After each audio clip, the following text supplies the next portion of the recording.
You are listening to WCAT Radio, your station for quality Catholic programming. Your selected program will begin right after a word from our sponsor, GroupM7.com, a web design and hosting company. Log on to GroupM7.com today and let them know that WCAT Radio sent you.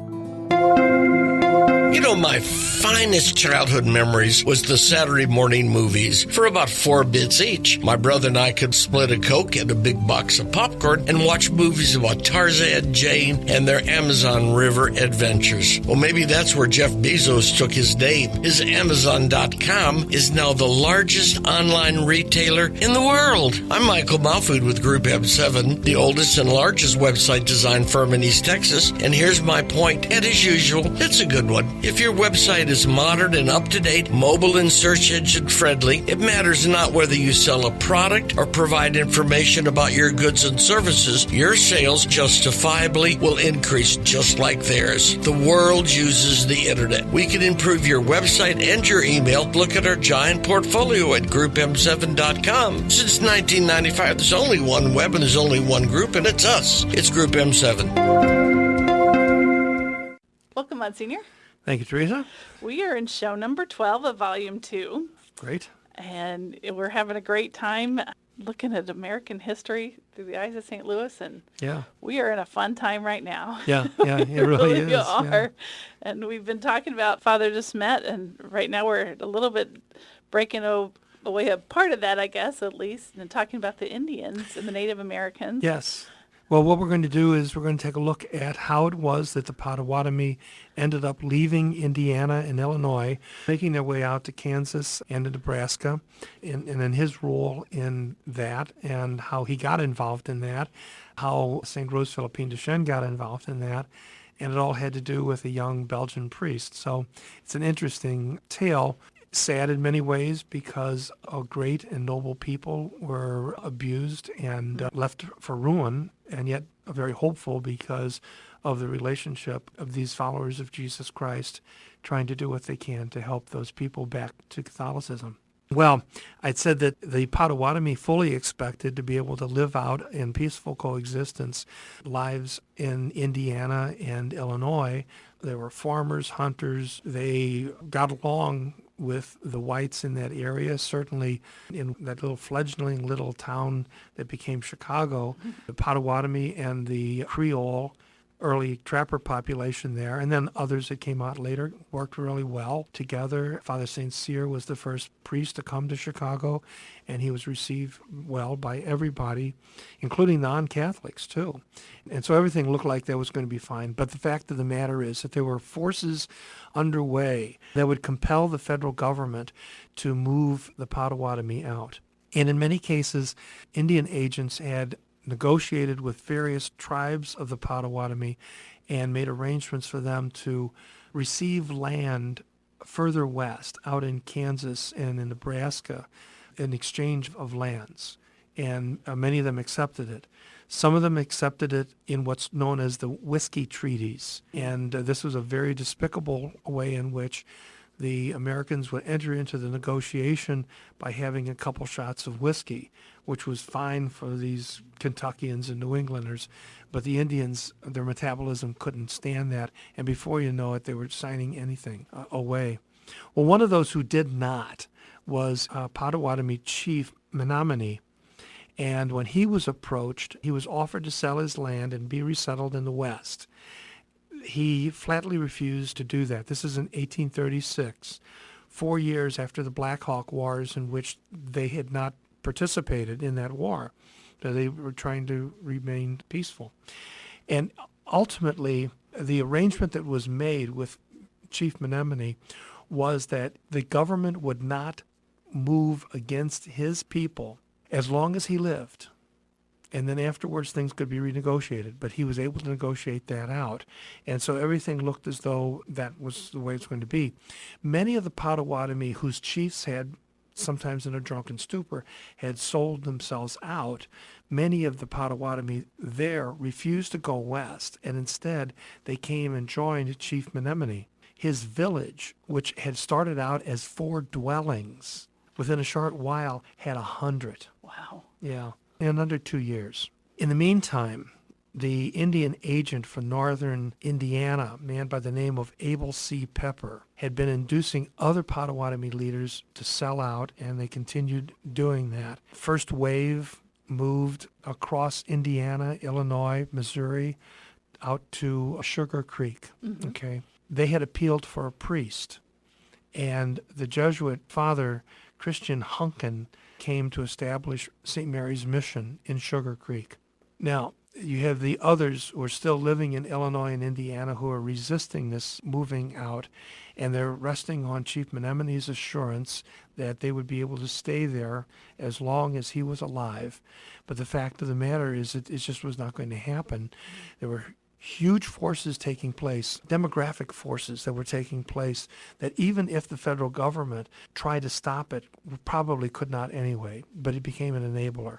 And so here are two things that are happening. First of all, in New England, farming has never been really very prosperous in New England, but what happens is that now there's a shift away from farming to raising sheep, and it's perfect land for raising sheep. And the textile industry is really getting underway, and particularly the wool industry. So what that means is that there are an awful lot of farmers who no longer have their farms, and they want to continue farming, and so they look to the west, and they want to move out west. They're looking at the wonderful lands in Ohio and Indiana and Illinois and wanting to move in that direction. So you've got a lot of northern pressure moving west. At the same time, in the South, some of the old South, you find a precipitous decline in the productivity of the soil because they've been growing tobacco and cotton year after year after year, not replenishing the soil. And so the soil then is not producing as much, and so they want to move further west themselves. And so they're going to be moving particularly now out of Virginia, North and South Carolina, and they're going to be moving into Georgia, Mississippi, Alabama, and then further west and along those lines. And added to that, you have a lot of veterans from the War of 1812 who were not promised a pension but promised land. And so the federal government now has to go ahead and come up with that land. And so the easiest thing to do is to make an arrangement with the Native Americans east of the Mississippi to exchange property for land west of the Mississippi. We tend to think that this is a bad deal for the Native Americans, but in fact it was not. Not at this point. At this point, they were being offered really good land. Very fertile land. Very fertile land. I mean, we're talking Nebraska and Kansas, That's what I was thinking. Yeah. Now, you don't have... Missouri has some sure. good land. Well, Iowa. and that's an interesting point, too, because there's a hook in western Missouri, Platte County. Yes, I know Platte County. Yes, and they were offered Platte County, which is a very rich area, too, but the people of Missouri would not let them have it. And that's how Missouri ended They up knew with that was that good area. land, Yeah. Okay. Yeah, they wouldn't let them have it. So that was not a bad deal. Also, it gave them time to get away from all of these Americans who were moving west and these veterans of the war and all, and so that it puts distance between them. So that, but of course, it also does mean that their ancestral lands, which they've lived at now for several generations, now is going to be lost. Right.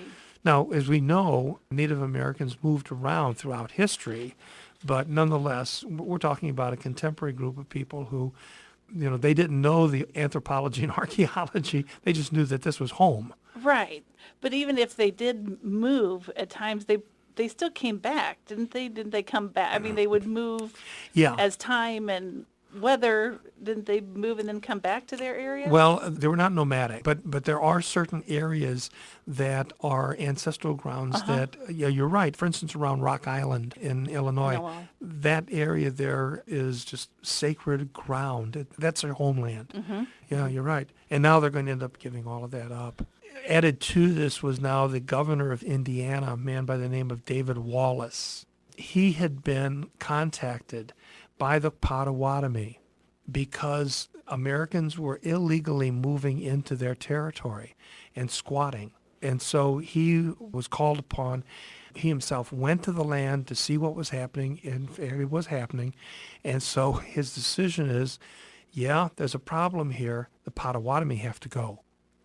So they're the ones that reported the illegal action, and now they're the ones that have become the victim of this.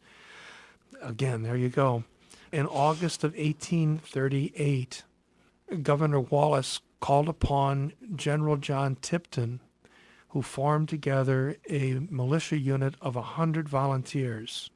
And they're going to carry out the task because the Potawatomi were not moving on their own. Mm-hmm. And this armed militia waited until Sunday morning. And what they did was they came into the village.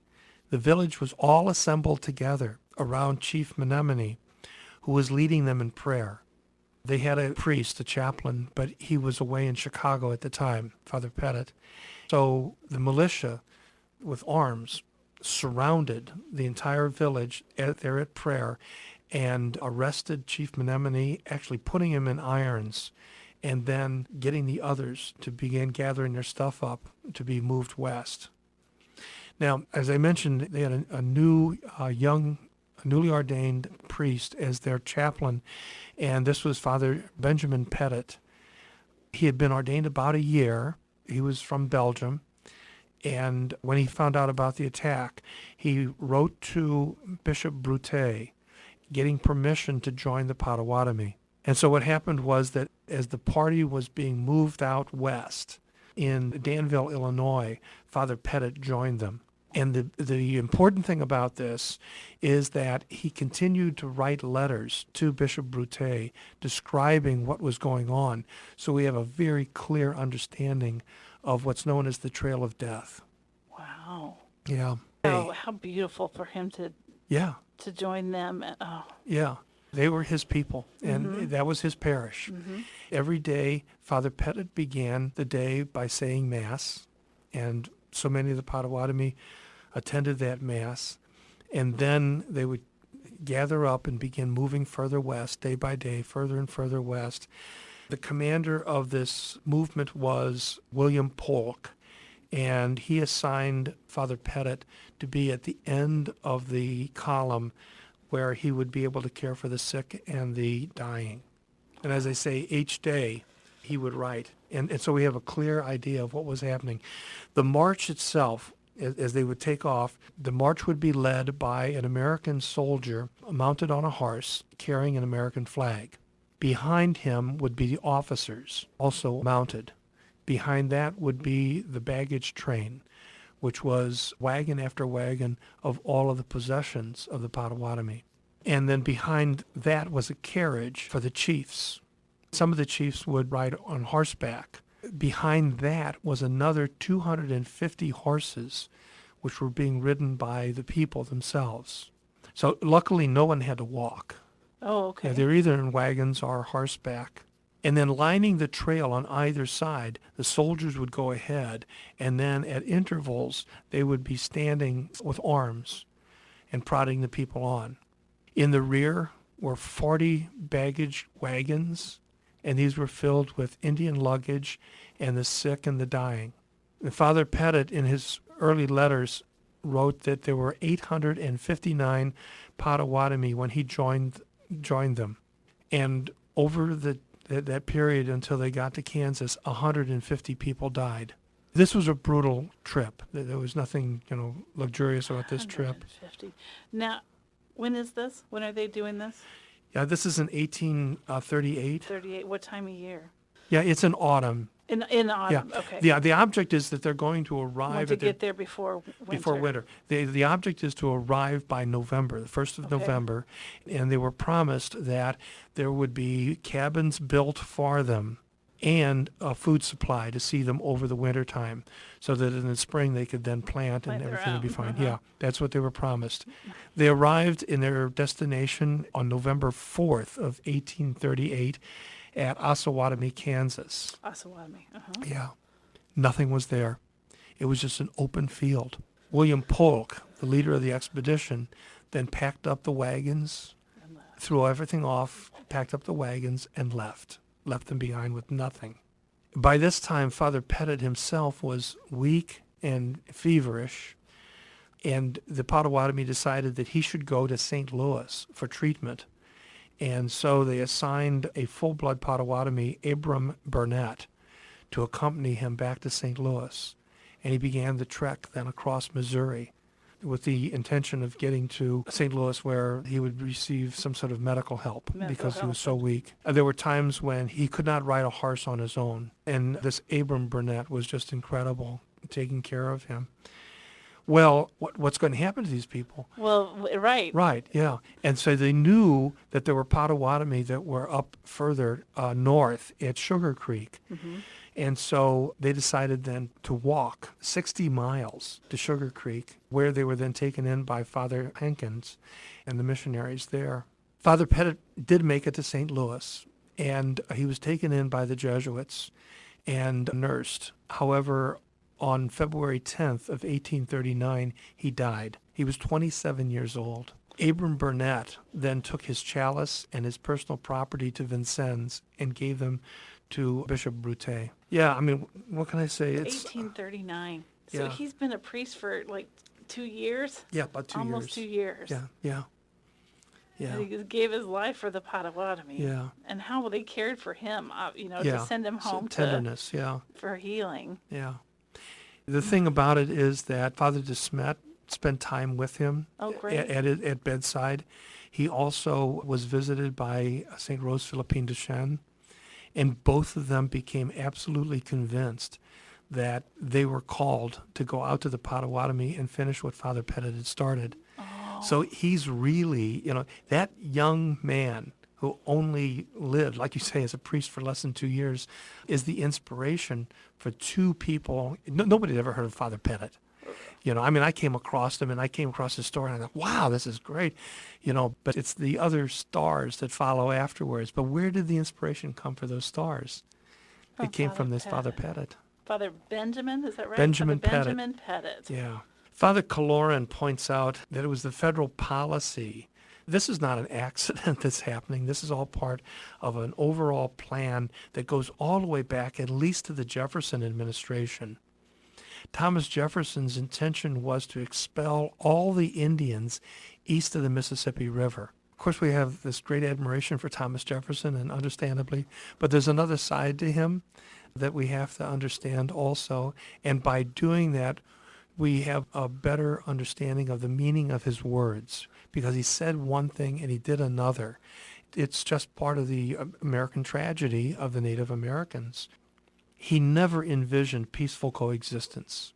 He never believed that it would be possible for Native Americans and Anglo-Americans to live together in the way in which they actually did in St. Louis. I was going to say, we did. We know Yes, they did. we know that, yes. They had homes in downtown. Yeah, we know that. Remember going back to Laclede, his understanding was that we could not live together, but that we could work together. And so remember when the Missouri tried to move to St. Louis and he convinced them not to. Remember That's right right. after the I do founding? remember, yeah, okay. Yeah. The Choteaus would go and live months on end with the Osage. Right. And the Osage would come and they would be guests at the Choteau's house. And so there's that respect. Certainly a great relationship Great amongst relationship. them. Jefferson did not believe, and he was probably right, that Anglo-Americans could not do the same thing. I don't know that he even knew that it was happening in St. Louis with the Creoles, but certainly New Englanders had a bad history of relations with Native Americans. That's just a reality. Southerners had a bad relationship, Anglo-Americans, bad relationship with Southern Indians. And so what he saw was, this was Jefferson's idea, was that assimilation would eventually have to take place. But the Indians were not prepared for it yet. And so what he thought was, if I can get them on the west side of the Mississippi River, give them another couple decades, a century, whatever, and turn them into farmers and all, that eventually they can assimilate into American culture and everything will be fine. But it's not going to happen with these Anglo-Saxon Americans anytime soon. So that's what he was thinking in terms of. He told Native Americans when they came to Washington, Jefferson said this, and I quote here, and this is a quote from Father Caloran, who does a magnificent job of explaining what is going on. Jefferson said this, "We will never do an unjust act to you. In time, You will be as we are. You will become one people with us. Your blood will be mixed with ours and spread with ours over this great land. You know, he's not lying. To understand his mind Yes. and how he thinks it's He going thinks to happen. it's going to work. Well, with time, Jefferson himself came to see assimilation as a very long-term goal, perhaps generations. And so his pragmatic solution was then removal, to keep the two groups away from each other, and then eventual enculturation. But it's an enculturation of the Indian people needing to become whites culturally. Exactly. Putting aside hunting and trapping for farming and mining, and that's going to take time. Added to that, other things like monogamy. You know, there were polygamous societies. The sense of property rights, all that's going to have to be learned. And so distance seems to be the best way to let that happen. And once the Louisiana Purchase takes place, now America has the land and therefore the time to allow that to happen in Jefferson's eyes. Ideally, if it could have happened much more kindly, gently, it may have been a much easier pill to swallow. Well, one of the things Father Killorn points out in a passage, and it's so insightful, is that the assimilation could only take place in which the Indian is no longer an Indian. Yeah, right. He's got to deny his culture, his language, everything, in order for that to take place. Jefferson even had a hair-boned idea of, at one point, right after the Louisiana Purchase, he looked at a map and he decided to make America two colors. You're going to have white America east of the Mississippi River and red America in the west of the Mississippi River. That went over like a lead balloon here in St. Louis. I'm certain that it did. And I mean, to our sensibilities today, it is pretty eye-rolling. But when George Washington heard about a similar idea, his response was that it would take a Chinese wall to keep Anglo-Saxon Americans out of the West. And he was talking about Ohio and Kentucky, you know. When Congress passed the Northwest Ordinance in 1787, it seemed to assure that the Indians that were living there were promised that they would be able to live there, Indiana, Illinois. However, there's a little caveat, and it said this: unless in just and lawful wars authorized by Congress. Ooh. Yeah. You always have to read that small print. Yeah, right, yeah.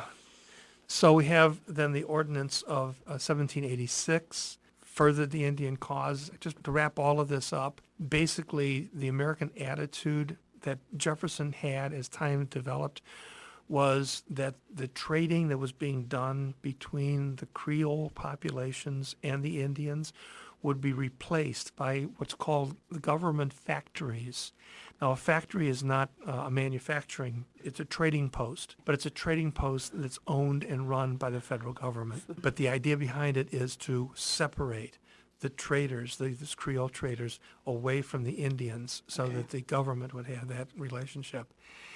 It's going to be very difficult, and next time around we're going to take a look at some of that, particularly the resistance on the part of the Choteaus and others to this, resistance by the Osage and others, and again, the role of the church in trying to take care of these people. All right. Yeah. Well, we'll be anxious to hear more about that. And thank you again, Monsignor. Can we close with a prayer? Glory be to the Father, to the Son, and to the Holy Spirit. As it was in the beginning, is now, and ever shall be, world without end. Amen. May Almighty God bless you in the name of the Father, Son, and Holy Spirit. Thank you so much, Monsignor. Okay. It's the end of show number 12 in Volume 2. Thank you for joining us.